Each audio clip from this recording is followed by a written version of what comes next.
Hello friends, good morning. আজকে চলে গিয়েছিলাম একটা ফানি ভিডিও শ্যুট করতে। আমাদের একটা ফানি ভিডিও চ্যানেল আছে, তো ওটাতে অনেক দিন ধরেই ভিডিও দেওয়া বন্ধ ছিল, তাই আবার নতুন করে ভিডিও দেওয়া শুরু করলাম। তো তোমরা সবাই যাও, চ্যানেলটাতে ভিজিট করো। চ্যানেলের নাম হাসির খাজনা। ভালো লাগলে অবশ্যই লাইক, কমেন্ট, শেয়ার করে দিও সবাই।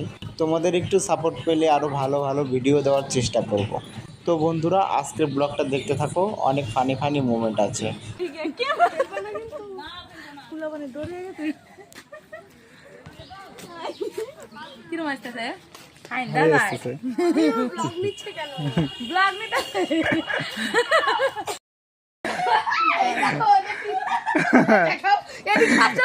রিয়াকশন দাও।